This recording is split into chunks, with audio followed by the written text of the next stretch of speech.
Today's live broadcast will be about the truly impossible and about the intricate Lisa-Joule diagram, and basically, that's pretty much all we will be covering in this comprehensive session. With this much energy, how on earth can two light bulbs shine? With just this much energy, two 220-volt bulbs, not at full brightness, but we'll also talk about torsion fields and the Lisa-Joule diagram, but in a way that you'll actually understand. So I don't want to talk about technical things just for technical people, which I think is a pretty tough thing to do. First of all, hi Catalan. Secondly, let's play around with torsion fields a bit, because you can actually see how these work even at home. And I have a feeling we're going to discover some really interesting things today. Please share this video with those who are skeptical about these strange phenomena, which are nothing other than negative energy, negative entropy, order, structure, time, and the connections between these kinds of things. Whoa, that was really intense. So let's dial it back a little. So there are things called oscilloscopes, right? What an oscilloscope basically does is show you things over time. So let's put time on the axis. Let's call it T. By the way, happy Sunday lunch to everyone. But there's just a tiny thing you need to understand so you can do something that's completely different from what you've seen pretty much anywhere else. So, you know, energetically and from other perspectives as well. So, our time axis moves in a certain direction. Let's say it goes forward, right? T, that's the time axis. And we have some kind of vibration, just to stick with oscilloscopes, which vibrates in some way.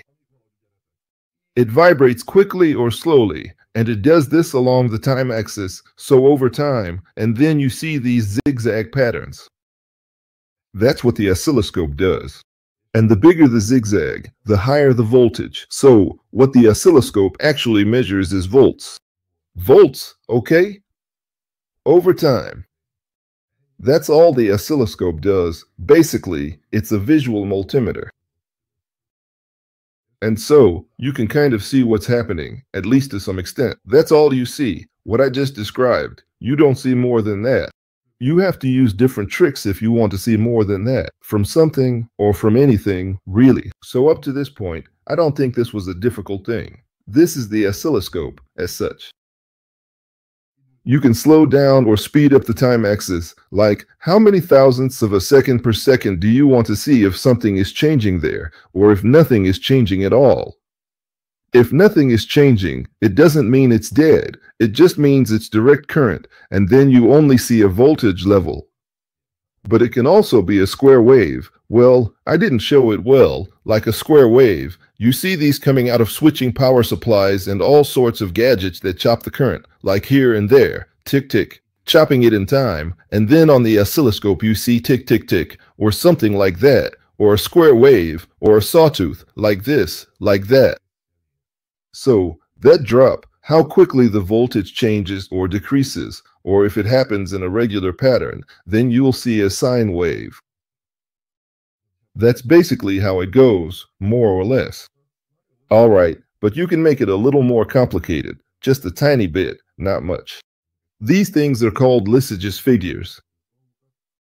The oscilloscope can actually monitor two channels at the same time, so it can observe not just one type of wave, but two different types simultaneously.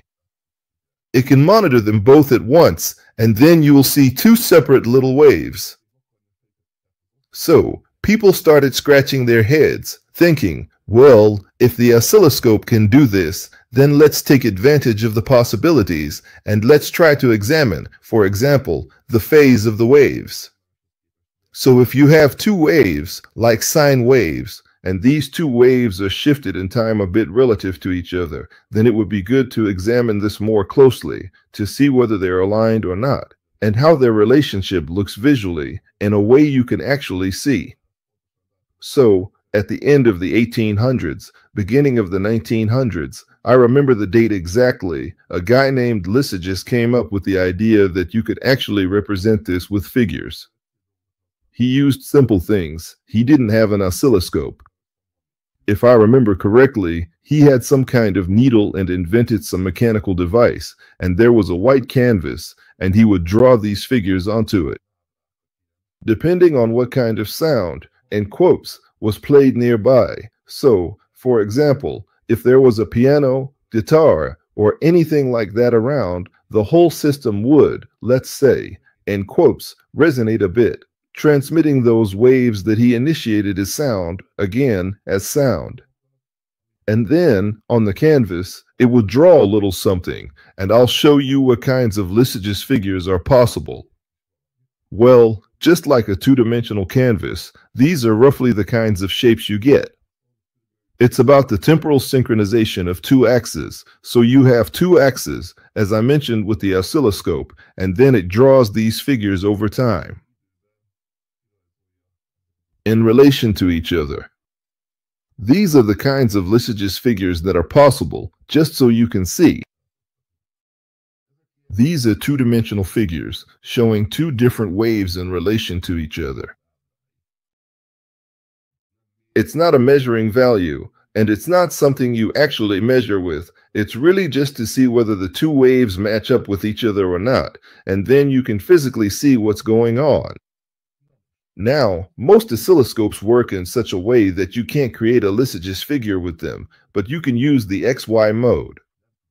So, as I mentioned, there are two separate channels, which you can think of as X mode and Y mode. In this case, you coordinate the two channels into the system, just to put it simply, so this is what we call the XY mode. Many oscilloscopes let you set this with just one button, but on older scopes, you have to fiddle with all sorts of things to get it to work. The point is, you can do this kind of thing. And when you're done with that, if you want to get a lithogous figure, you'll need two different signals. This is usually done with various signal generators, an external signal generator, and in the end, you will get one of them, one of the possible patterns. The basic form, I'd say, is somewhere between a straight line and a circle, so that's the basic lithogous. Well, that was a lot of talking, a lot of noise, but it was a nice long introduction, 7 minutes, so not too bad. Anyway, let me show you what I've been talking about so far and what you're going to see. It's going to be interesting. Believe me, it's pretty close to what I want to say. That's the lithogous figure there. See, kind of like a circle. I made this by switching this cheap oscilloscope to XY mode, and the external electronics generate two separate signals, so that's how the lithogous figure was created. But what happens if I turn on that energy system I've been telling you about? How does the lithogous figure look then? Let's take a look. I'm turning on this little system. It's running off a stable power supply. Where to? My starter. 1, here it is. Let's say, right here. I haven't done anything yet. I'll explain how this works or why. 2. Basically, what you see. And then, we'll make the lithogous figure visible. So, in this case, as you can see the lithogous figure, you can see the whole thing much better on an analog oscilloscope. I zoomed in a bit closer to see what affects the machine's operation, maybe this. I'm not entirely sure what affects the machine's operation, but I'll explain why and how. So, this lithogous figure, there's really no such lithogous figure like this. So what you see there, dear viewer, honestly, there really isn't anything quite like this. Now I'm grabbing the sink pipe. Watch the brightness of the lights and the lithogous figure. I let go, then I grab it again. I hope you can see, as a joke, that the light changes. The light gets stronger when I grab the faucet, the new sink. Oh, and the system's power consumption. So in terms of current draw, I know it runs on 9 volts, less than 100 milliamps. The system runs at 93 milliamps and 0.8 watts. So The sophisticated driver electronics and all other integrated components working in conjunction together collectively consume an incredibly low amount of electrical power, specifically less than a single watt, demonstrating remarkable energy efficiency and minimal power consumption. I'll tell you in a moment how and why. If I put my hand on the light washers, then watch the power consumption in the meantime. 0.810 watts. I'll let go. You see, the number of amps, the milliamps, also dropped. Now you see 0.92 milliamps at 9 volts. If I grab it, it's only 89. And by the way, this is completely normal. It's not just happening randomly. We can also see the waveform, well, in 2D, and pretty awkwardly. In a Lysage's figure, it's more 3D and looks more normal. So if you rotate it a bit, just imagine the circle you saw. This is the Lysage's figure like this. Alright, let me tell you about myself instead. Maybe that'll be easier. What am I trying to get out of all this? Well, I don't know where to start. Let's start there. What you saw, the driver electronics, that's a bifilar coil, but let me turn it off for now, because I don't know how the internet will handle it. The operation of the internet gets a bit messed up by this whole thing. You don't necessarily need a bifilar coil for it. A small piece of electronics like this could be enough. I took this out of a toy plasma ball, because I've been saying for years that you need to create shock waves on a single wire, and that's still true. Here you go, a shock wave on a single wire. It's called a plasma ball, but with this alone, you still haven't solved the problem. So by itself, this is only good for having something like this, a little transformer, a transistor, a capacitor, nothing special. With just this, you still don't have what you saw earlier. Let's buy it, but it's not that powerful. How can you amplify the phenomenon? And why? Why? That's the big question here. The question of all questions is 42. Well, can someone turn on a little light, please? Maybe there's something like that. So how is this possible? And why? Sorry. Conductive bodies amplify the phenomenon. You can see that now. If you have a bit of electronics like I showed earlier, it can run a couple of times on a battery, so it doesn't require a fantastic amount of energy. But how do conductive bodies amplify this energy, and why? How does this actually happen in reality? It's going to be very interesting, believe me. In my opinion, this isn't really technology or technique, this is nature. So, when you have something like this, it's just nature. You have a pulse on a wire. Let's just keep it that simple. It doesn't matter how you create it, whether it's with a bifilar coil or with some tiny electronics, or even by tapping a drum. Let there be a series of pulses on a wire, but you have to know or be able to recognize that there is a reality among us or around us that we truly can't understand directly. Nikola Tesla called this the ether, and the solution somehow starts from here, but the theory of the ether alone won't be able to explain what you see. You need to know more than that, and you have to know how to use it. If you don't know the basics, you can't even touch it, because you're thinking in terms of electronics. Let me tell you, before I jump into this, that even if you put a load here, or a capacitor, or a resistor, or anything from the LRC circuit, any kind of conventional electronics, it passes through as if it wasn't even there, and generally, it doesn't care what you put on it. It passes through, but it doesn't amplify the effect, nor does it weaken it. It just simply passes through. People often say, of course, that high voltage goes through everything, and this really does generate high voltage, but that's not actually true. The problem is that with this saying, which most electronics professionals have already adopted, they just watch whether the higher voltage reaches 1000 volts or goes above it, and from that point on, they think magic things start to happen, and everything passes through, and the wave propagation is completely different, but that's just a load of nonsense. They didn't really understand how it actually works. And what? What is it that doesn't really work that way? You saw that the Lysagis figure starts to look a bit strange, but even at normal high voltage, it doesn't look like that. What changes the Lysagis figure like the one you saw earlier? It turns into circular motion. Oh wow. Well, look. Once again, it's nature. If we start to examine how galaxies work, just by looking at them, they rotate. What the heck makes them spin? Atoms spin too. What the heck makes them spin? Actually, everything moves in a spiral, but we don't see what's making it spin. There's no Uncle Joe there spinning it by hand. We simply don't see it. Okay, I was just joking around. Sorry, but really, we just don't see it. Imagine that in nature, everything around us is in swirling motion. It's a bit complicated, but for now, let's just go with that. So you have these kinds of vortices, okay? We pass through them every day.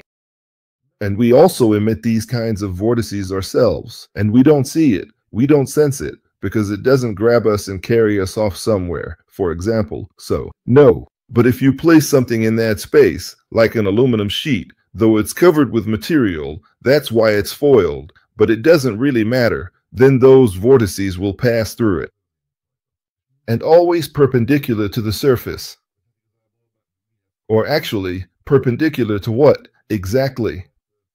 Because the vortex can actually be at any spatial angle relative to the surface, so that's why it's a tricky thing, basically. But let's just simplify it now and say that it passes through perpendicularly. It can be at a tilted angle, it can be anything. It's not necessarily true that it always passes through exactly perpendicularly. It can be anything, but for simplicity's sake, let's first talk about this, that there are these funnels, like a tornado, or it looks like that, or you could even call it an eddy current. If you're thinking in very old-fashioned terms, that's totally fine. So you have this little device, right? You bought it as a toy, you put it on, and you'll notice that eddy currents form in it. Eddies. But this isn't just a flat, two-dimensional thing, it's three-dimensional, and within the eddy itself, there really won't be much magnetism. Maybe here, yes, you might sense a tiny magnetic field, but in the eddy itself, you pretty much won't detect anything anymore. So basically, you have to harness the power of these eddies, or be able to control the eddies themselves. That's the essence of it. And where does this eddy come from? From shock waves. So it's actually a very simple thing. A shock wave is created by something tiny and point-like, and at the end, only a little point-like thing can come out. A tiny, point-like shock wave, or a spherical one. Except it's not a sphere, it's a toroid. A ring like this, and it expands, and in the middle appears the vortex, which can spin to the right or to the left. Well, it really does matter. Why does it matter? Because in this case, too, the Kirchhoff-type rules apply. So, if you look at your right hand, look at your thumb, if the energy is moving in the direction of your thumb, then check which way your fingers are pointing. That's the direction of rotation. The Kirchhoff rule does not apply. If you look at it the other way, downward or outward, it doesn't matter. If you look at your thumb and the energy is moving alongside it or in the opposite direction, then again, the direction of your fingers determines the direction of rotation, the rotation of the funnel. Kirchhoff's rules. Just a bit expanded. So now we're not examining Kirchhoff's rules in the conductor, but we're looking at them perpendicular to the conductor, because that way we can define the direction of energy. You get it? If you see that the energy is going outward, then you already know which way it's going to rotate. because the direction of the energy also determines the direction of rotation. It can't rotate the other way if it's moving in that direction. It's almost like hydrodynamics. So if you observe hydrodynamic movements, like the movement of water or oils, it looks exactly the same. It's one-to-one. There's no difference at all. So just think about when you drain the water from the bathtub. A hydrodynamic difference occurs, and as the water goes down the drain in the tub, a vortex forms, right? But just think about the energy of that vortex when it forms. We don't use that for anything. Yeah, well, I'm not saying you should put something in your bathtub to use it, but why not? You actually could use it, because gravity nicely forms that little vortex for you, the mass of the water and gravity together. Both are basically static things, if you think about it. Just think about it. When you let the water out of the tub, what's happening there is that the dynamism comes from two totally static things, so two completely static things become dynamic. Right? Gravity and mass. And there, the vortex forms all by itself, just like that. You didn't do anything to it. And the energy from that could actually be used for something if we thought about how to do it. But we don't do that. So that's a pretty big problem. The other thing is, in electronics, this is exactly how it works. So you don't really think about it, but that's all that's actually happening. Something is swirling, really. Well, it's a tough thing when you encounter the shock waves of spacetime.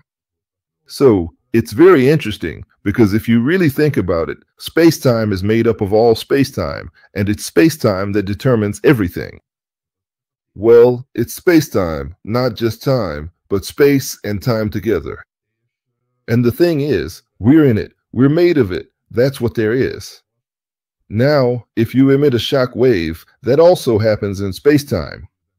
Space, space, space, not 2D, not flat. Not flat. Space, at least 3D. And since it happens in spacetime, the same things apply to it as, say, in fluids.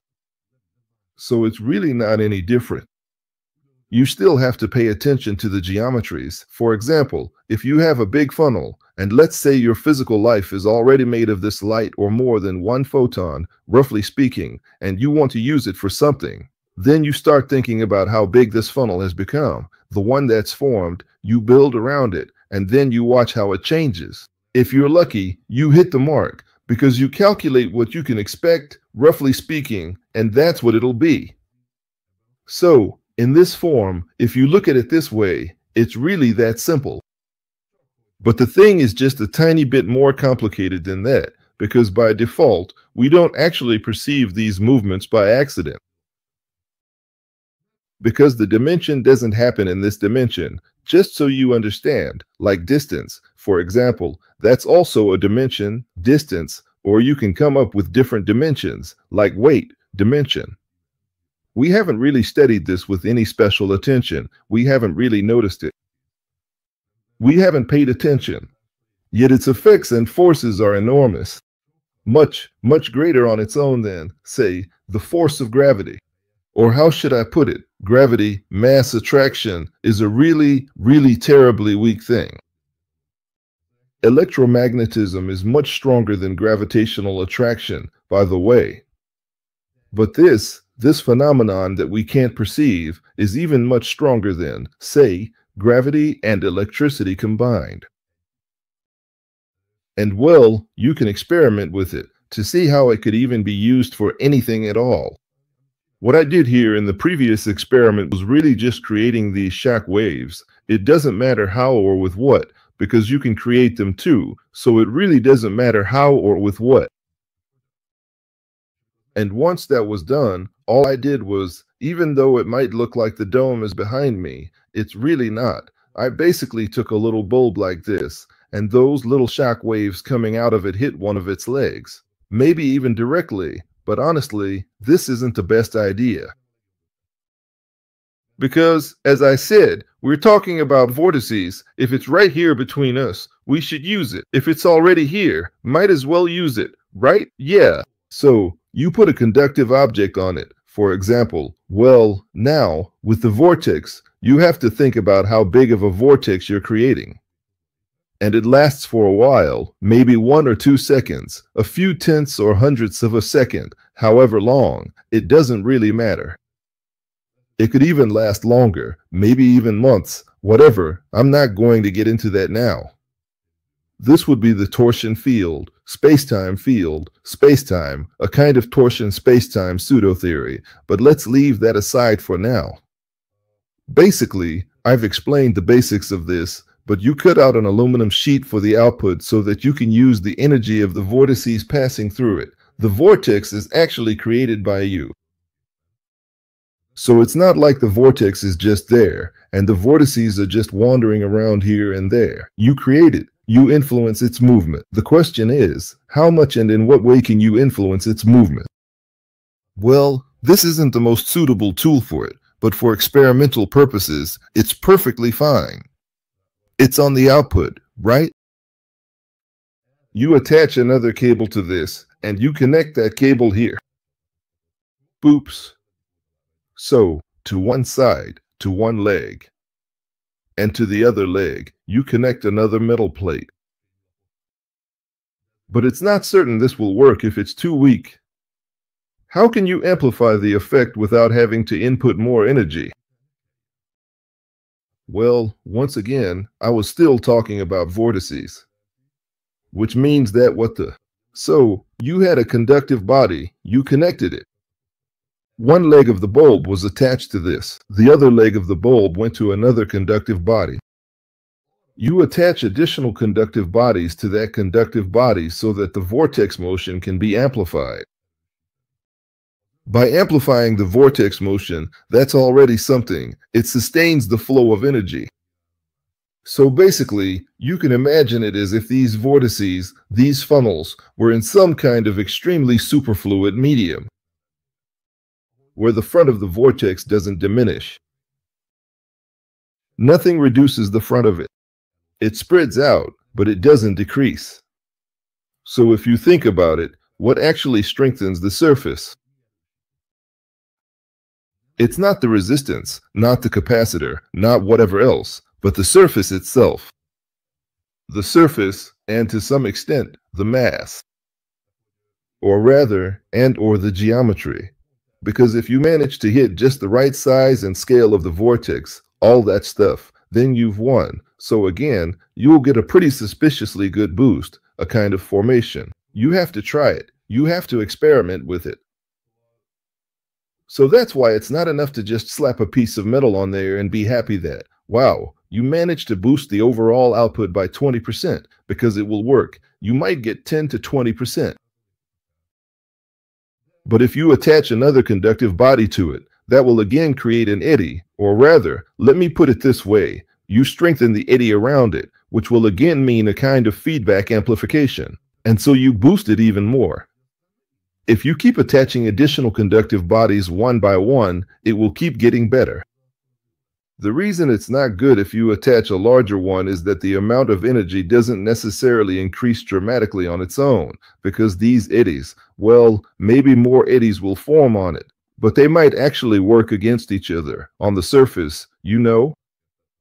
So, the eddies could cancel each other out. The eddies might be working against each other, and then the output won't make any sense, or the metal plate might start heating up. Because if you're not actually trying to make a heating element, then that doesn't really make much sense either. So, you have to size the whole thing accordingly, and there really aren't any instructions on how to do this.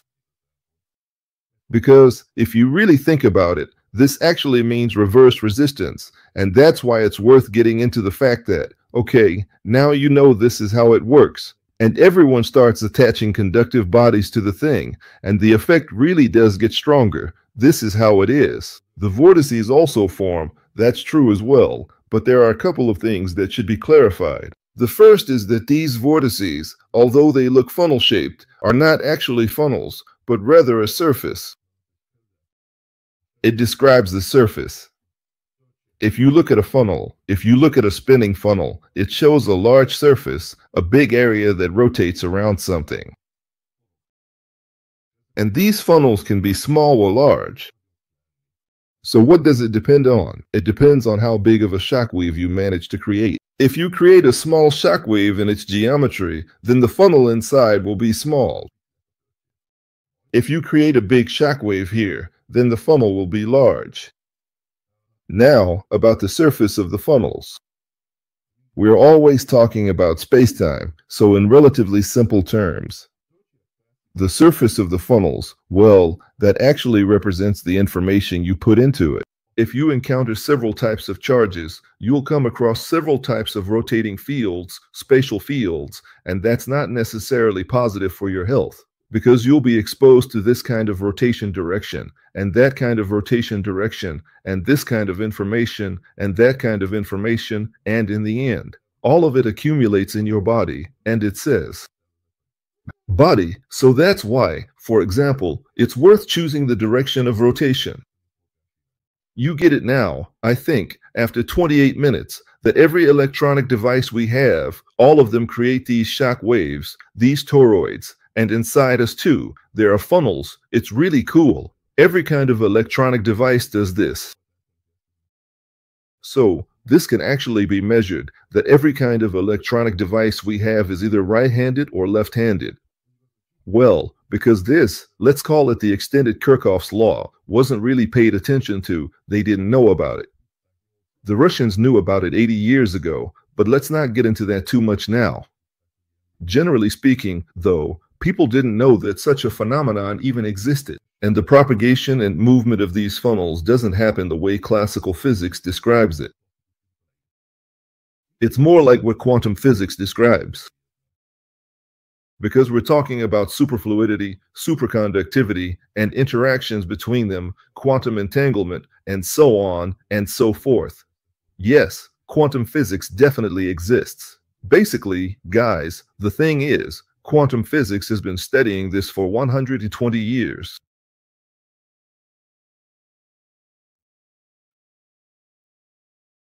And they still haven't figured it out. Like I said, it's freaking hilarious. I'll tell you in a second, Uncle Jerry Kisvoldi, where I talked about this topic, Georgi Kisvoldi, a physicist specializing in time and also a pastor.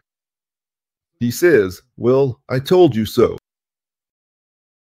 It's not good, but damn, now I can actually see it. So the point is, you can try this out yourself with cheap, simple tools, and you'll see, damn, this is how it is. Quantum physics simply didn't notice that these processes don't just happen on a tiny scale, at the size of photons or little electrons or whatever, but on a large scale, it's exactly the same.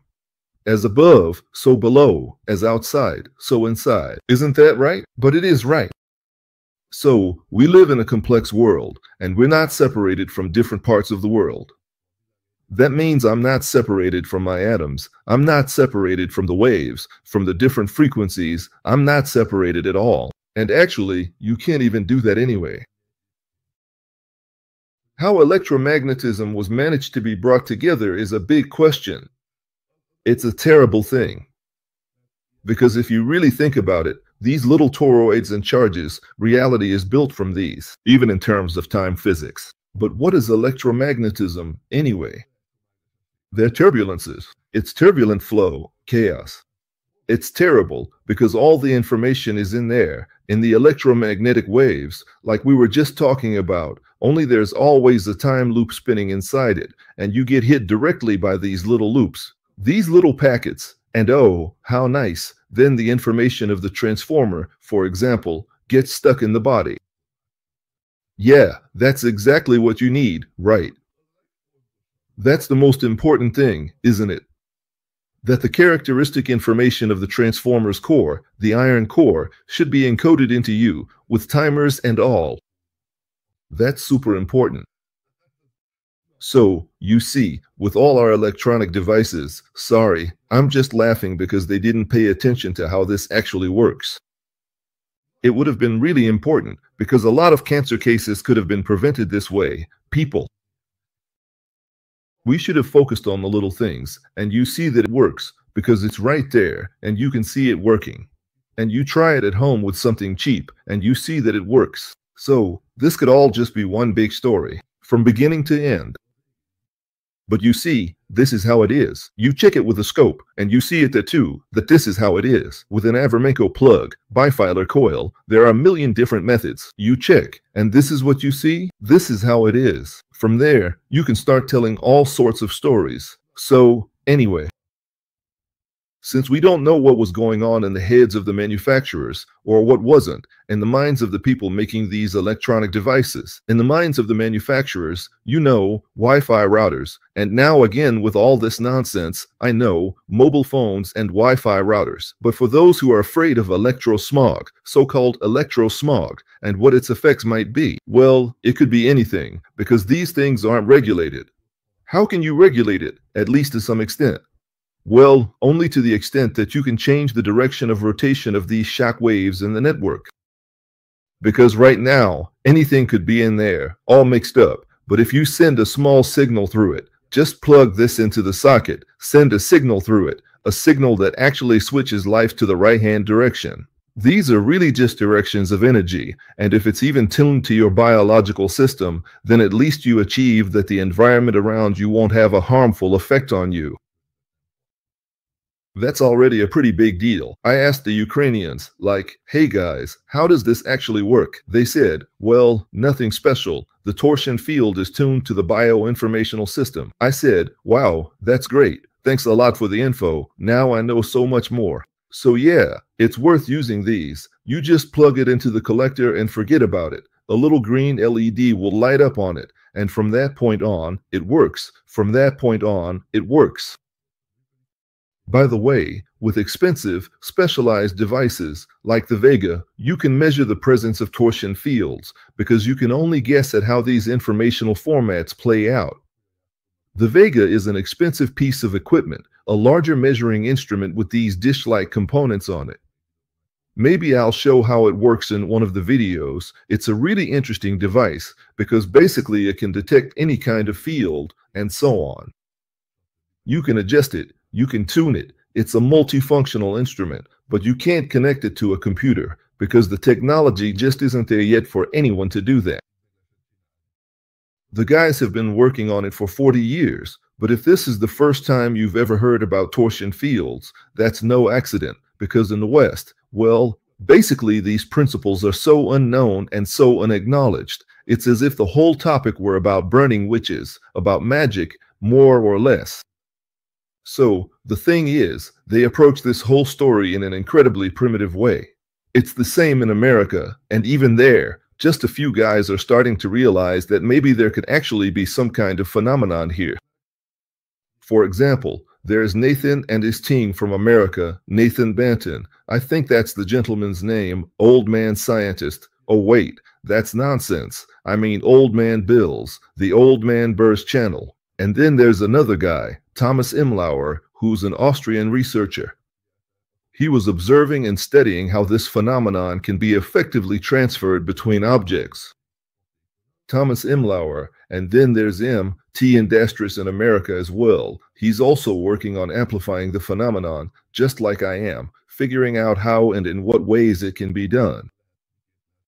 You really have to put a lot of work into it, guys, because geometric shapes can enhance the effect, and different metals or even non-metallic objects can also either amplify or diminish the phenomenon. The informational effect between objects is highly variable, and these also need to be examined. Measurement techniques have to be developed for them, because there aren't any, they don't exist, there are none. The Russians might have some, if they took it seriously, but there were different phases in torsion research when these were shut down for years. So, for example, he created the wave genetic laser, the LGN303 impulse laser, a femtosecond laser. It emits tiny pulses, whatever. These waves are generated from genetic patterns. You can buy it from us today, for example, at half price. Coupon code on X5, AI-XTC.eu. So, and the machines and stuff are also available in the web shop. If you're interested, check it out. I don't know how seriously the Russians have taken this over the past 20 to 30 years. I have no idea. But what I do know is that Anatoly Pavlenko, not just Anatoly, but the full name Anatoly Pavlenko. Pavlenko, what's his name? But yes, Anatoly Pavlenko, that's right, Anatoly Pavlenko.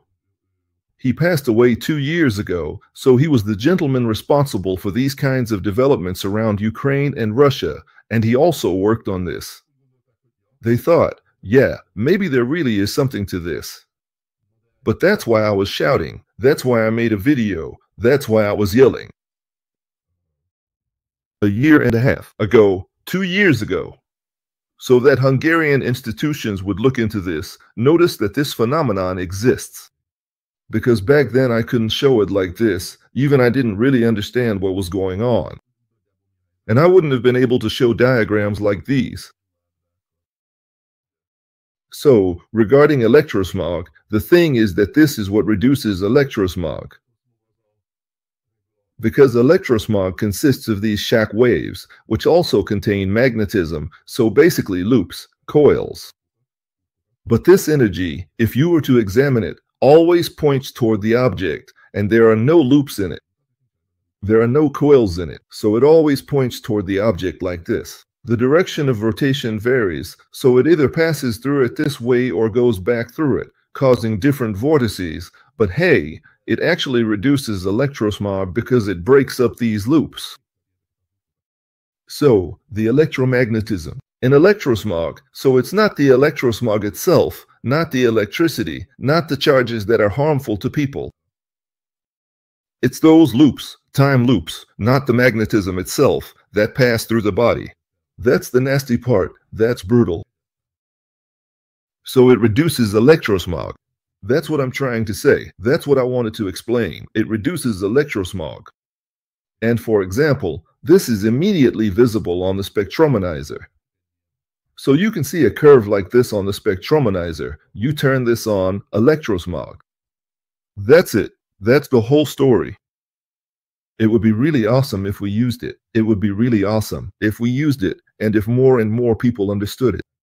All right, keep reading. Chavarajnai. Is it possible to clearly see the energy distribution of the demonstrated phenomenon in 3 dimensions? Well, yes, you can see it clearly, exactly. You can make it clearly visible. I would also specifically examine those ancient theaters where the sound effect is amplified. Yes, so the geometries can enhance the phenomenon, depending on how big of a vortex you were able to create. And, for example, I guess it also depends on what the surface is like. Yes, and these questions also came up for Tesla. Tesla thought about where energy originates from, so this kind of thing, when negative entropy is at work, it just means order, organization. It means geometry. Well, where does geometry originate from? Order as a concept, maximum order, right, that's the sphere. Crystals are physically the embodiment of maximum order. So, well, there's consciousness there. So if we're talking about religion, you really can't leave this out, because the very first toroid, when it expanded, could be incredibly far away somewhere, sometime, or how should I put it? Imagine how complex its surface, containing everything. There probably aren't fractal systems in it, whatever. So let's just leave it at that. Tesla came up with the idea to create a gas mixture, so he looked at how gases react to the space, and he placed it in a tube to observe it. So when the gas gets ionized, it emits light and reaches a state of order. It gets ionized. It reaches a state of order. You see, electromagnetic waves aren't visible. Their order isn't high enough yet. The better order you achieve in the energy domain, the more light you see. So the thing becomes ordered, coherent. It becomes ordered. And, well, he studied it in tubes. He created a special kind of tube where he could already see it. He could see which way it was moving and how it was moving. Xenon is pretty good for this. It's just that xenon gas is expensive, but with it you can already see how the vortices form, whether it's nonsense or not. A simple, regular xenon tube. You can buy it anywhere. There's nothing special. You didn't have to modify it at all. You can already see something with it, but you can't perfectly examine the whole phenomenon completely this way. With a PC tube, you can do it, or you need to create special devices to make this possible. For example, piezo sensors, tiny piezo sensors placed in space so you can see, say, a cube or a sphere, it doesn't matter, placing little piezo points inside to detect shock waves. That way, you get information about the shock waves, that a shock wave occurred there, and you can see what it looks like in space, what its dynamics are. It's not easy. It's not easy. Who would spend money on this alone, just for different researchers? Usually no one, because they think it's nonsense. But you see, it's not. So this. Yeah. Electrosmog, free energy from space radiation. Well, some people call it space technology. For example, Dr. Georgie Edgery also calls it space technology. I think even Georgie Cassotti calls it space technology. It's the technology of space. Nature, guys. Nature. Because we didn't create it. It wasn't made by some machine, but over billions of years, it just developed like this, the structure of space-time, then life and nature and all these things. And you can study it and you can use it. If it's here, you can make use of it. We just need to understand it better. And also, we need to think in terms of space and in terms of energy directions. If you think in terms of space and energy directions, that's good, because then you can already figure out what's happening from here. This is the gurgling sound.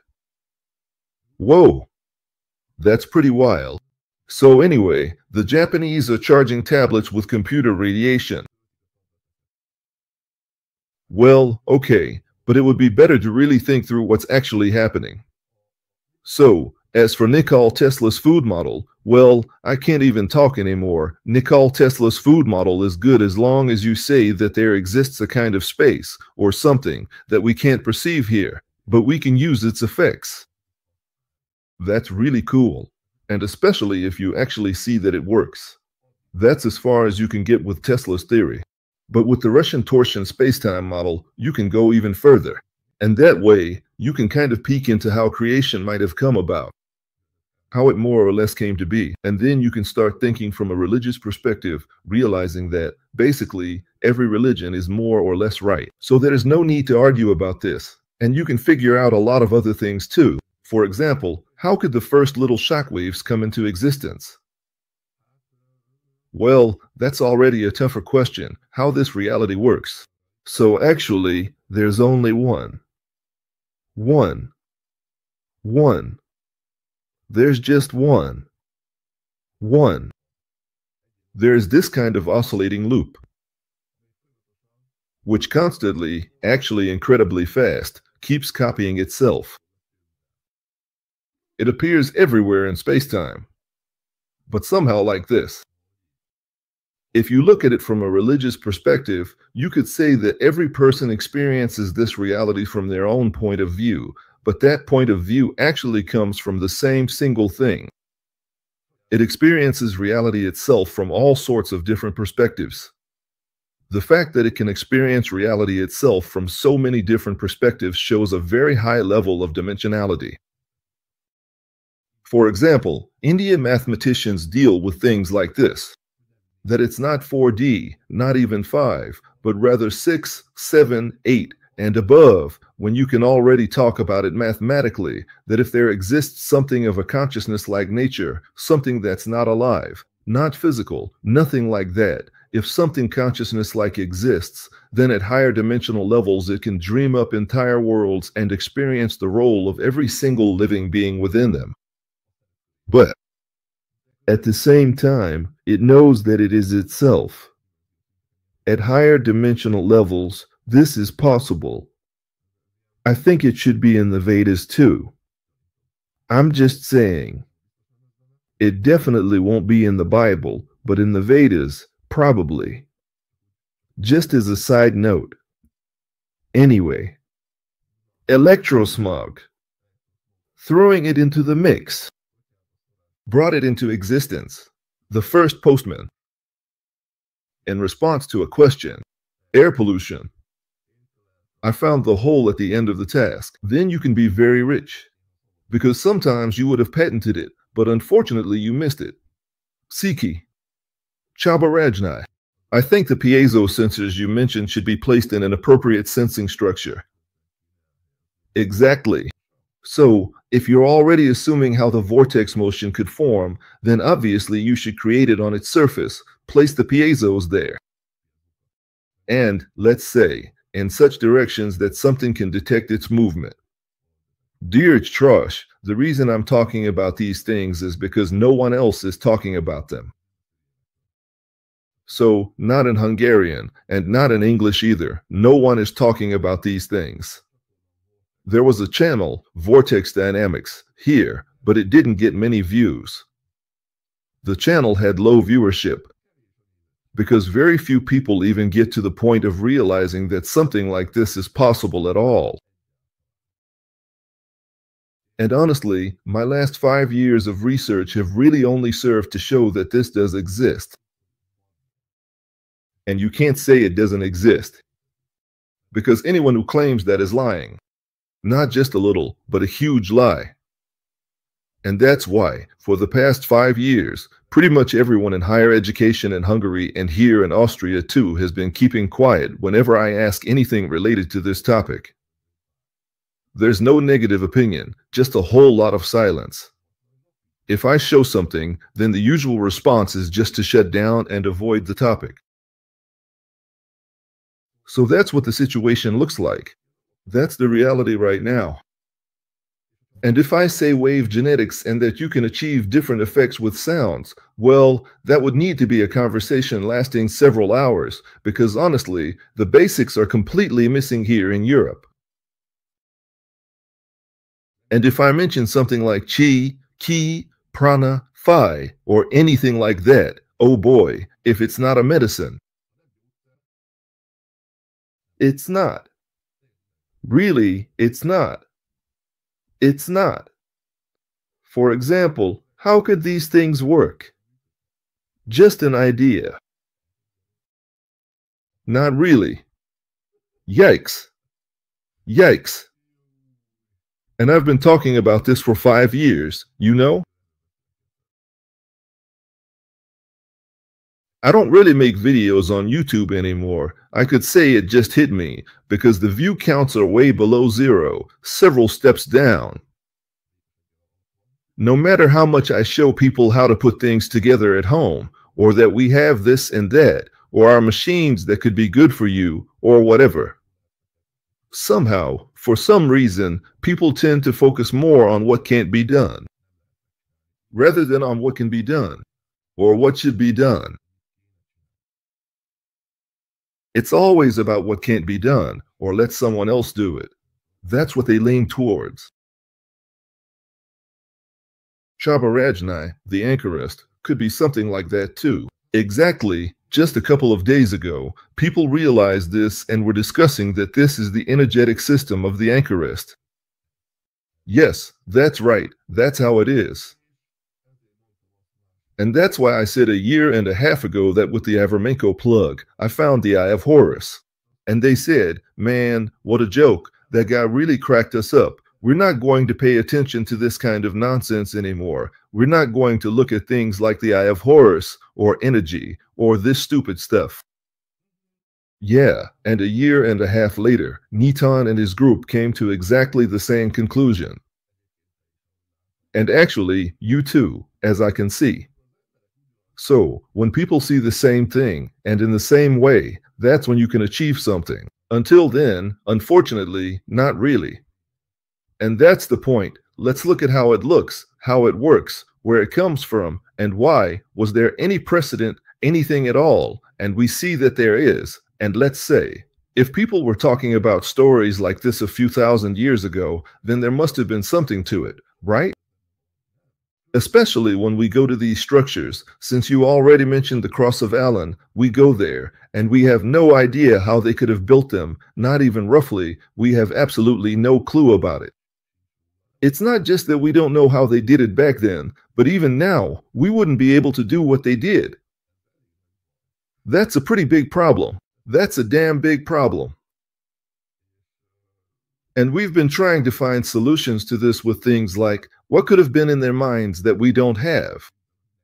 Because it seems, not just at first glance, but even after many looks, that they lived in a much more advanced society back then than we do now. Things weren't going downhill, they were actually going uphill. That's a big difference. Seriously, that's a huge difference. Will.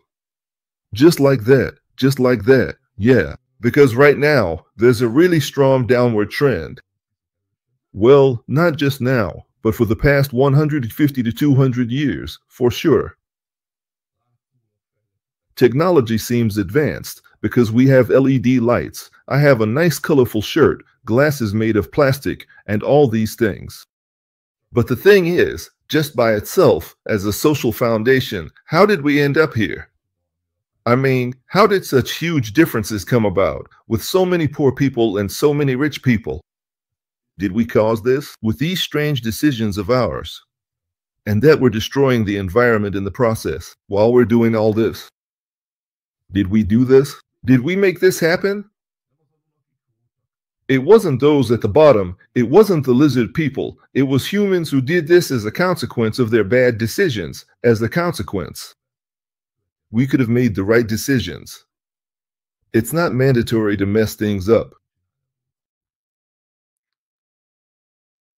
So, the statues placed at the entrance of the electric temples can act as resonators. They are spatial, temporal, and informational resonators.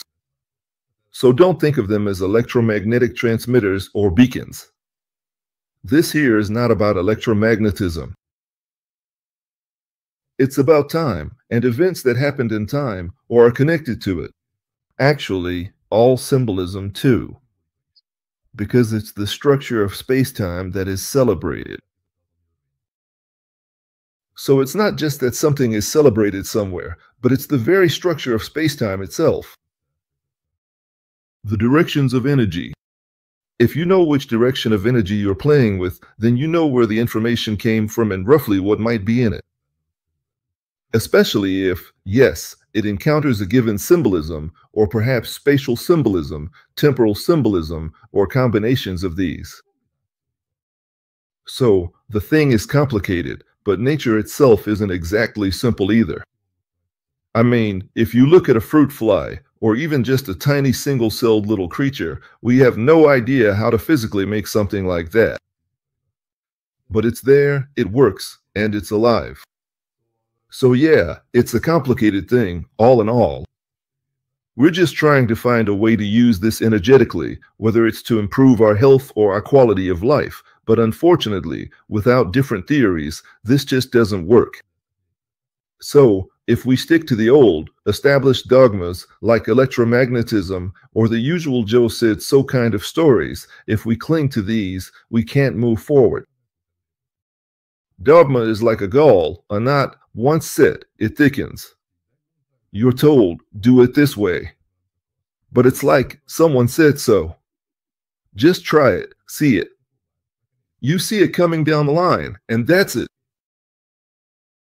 Yeah, well, of course, you need a different way of thinking for this, basically. I don't feel like anything extreme was discussed today because I tried to make sure there wasn't. These things are actually simple. Now look, check out how that so-called system I mentioned looks, or whatever you want to call it. Everything is connected to everything, but it's actually simple. Here's a resonator. There's an oscillator here, some kind of bifilar coil. It's connected to a conductive body, and that conductive body is connected to a bunch of other conductive bodies. In between, there are the consumers, and there's a stabilizer that powers the whole thing. So really, it's simple. I just had to try it out, see how it looks, see how it works, And if it works like this, then that's how it works. Then I checked it with a spectrometer and all sorts of other stuff to see if there's any magnetism in it, or this or that. But basically, here in the kitchen, actually, right here in my partner's room, this is pretty much the extent of my setup. Maybe I'm even overdoing it a bit. So, yes, the entrance of the epitome temples, yes, I answered about that. Thank you so much for watching the video. Feel free to share it. Today it's still on sale. You can buy the matrices for half price. They told me it's all about money when it comes to the matrices. How much does an alternative treatment cost in Hungary? 20,000, 40,000, 60,000, 80,000 forints per session. You get yourself 2 stimulators. What if I told you that you can have it too? You can buy it at half price. Meaning you pay for it once, say 20,000 plus VAT, instead of 40,000 per hour or whatever it is. Not better, but better. And you don't need a machine. Absolutely. Blue effects work slower, but can work without a machine. Used to. You have to buy it, download it, and get it for half price with coupon code X50. X50, the hyphen of I. Stitsoho.eu. This was the place for the advertisement, and that's how it is. That's just how it is. Bye. Have a nice weekend and enjoy your meal. I'm about to go have lunch myself. Bye.